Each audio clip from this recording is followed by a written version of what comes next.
യോഹന്നാൻ്റെ സുവിശേഷം 15-ാം അധ്യായം 13, 14, 15 ഒക്കെ വായിക്കുമ്പോൾ നമുക്ക് കാണുവാൻ സാധിക്കും, യേശു നമ്മളെ നോക്കി നല്ല സ്നേഹിതൻ എന്ന് വിളിക്കുന്നു. യേശു നമ്മളെ കണ്ടിരിക്കുന്നത് ഒരു സ്നേഹിതനായിട്ടാണ്.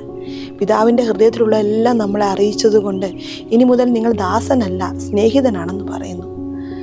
നമുക്കെല്ലാവർക്കും ഒത്തിരി സുഹൃത്തുക്കളുണ്ട്. എല്ലാം പറയാൻ പറ്റുന്നവരാണ് സുഹൃത്തുക്കൾ, അങ്ങോട്ടും ഇങ്ങോട്ടും. അതിനൊരു ഫോർമാലിറ്റി ഇല്ല. നമ്മുടേതായിട്ടുള്ള ഭാഷയിൽ നമ്മുടെ ഉള്ളിലെ സങ്കടങ്ങളായാലും സന്തോഷങ്ങളായാലും നമ്മൾ പങ്കുവയ്ക്കുന്നു. ഇതുപോലെ തന്നെയാണ് യേശു. നല്ല സ്നേഹിതനെന്ന് പറയുമ്പോൾ അങ്ങോട്ടും ഇങ്ങോട്ടും യേശു നമ്മളോട് കാര്യങ്ങൾ പറയുന്നു, നമുക്ക് അങ്ങോട്ടും പറയാം. യേശു പിതാവിനെ നമുക്ക് വെളിപ്പെടുത്തി തന്നു, എല്ലാം നമ്മളോട് പറഞ്ഞിരിക്കുന്നു. അതുപോലെ തന്നെ നമ്മുടെ കാര്യങ്ങളും കേൾക്കുവാനും നമ്മൾ കർത്താവിനോടൊപ്പം സമയം പങ്കുവയ്ക്കുവാനും കർത്താവ് ആഗ്രഹിക്കുന്നുണ്ട്.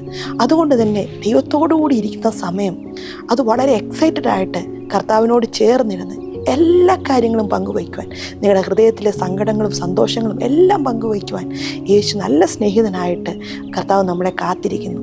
അതുകൊണ്ട് തന്നെ ഇന്ന് നിങ്ങൾക്ക് ആരുമില്ല, സുഹൃത്തുക്കൾ ആരുമില്ല പറയാൻ എന്നൊന്നും നിങ്ങൾ വിചാരിക്കരുത്. എല്ലാം പങ്കുവയ്ക്കാൻ ഹന്ന തൻ്റെ ഹൃദയത്തെ പോർ ഔട്ട് ചെയ്തതുപോലെ നിങ്ങളുടെ ഹൃദയത്തിലുള്ള കാര്യങ്ങളെല്ലാം പങ്കുവയ്ക്കുവാനായിട്ട് നല്ല സ്നേഹിതനായിട്ട് യേശു നിങ്ങളുടെ അടുത്തുണ്ട്. പ്രാർത്ഥിക്കാം. കർത്താവെ, ഞങ്ങൾ നന്ദിയോടെ ഞങ്ങളങ്ങയെ സ്തുതിക്കുന്നു. നല്ല സുഹൃത്തായിട്ട് അങ്ങ് ഞങ്ങളുടെ അടുത്തുള്ളതിനാൽ ഞങ്ങളങ്ങയെ സ്തുതിക്കുന്നു. എല്ലാം പറയുവാനായിട്ട് ഞങ്ങളുടെ ഹൃദയത്തിലെ സങ്കടങ്ങളും പ്രയാസങ്ങളും ഇഷ്ടങ്ങളും കർത്താവെ സന്തോഷങ്ങളും എല്ലാം പറയുവാൻ അങ്ങുള്ളതിനെ സ്തോത്രം.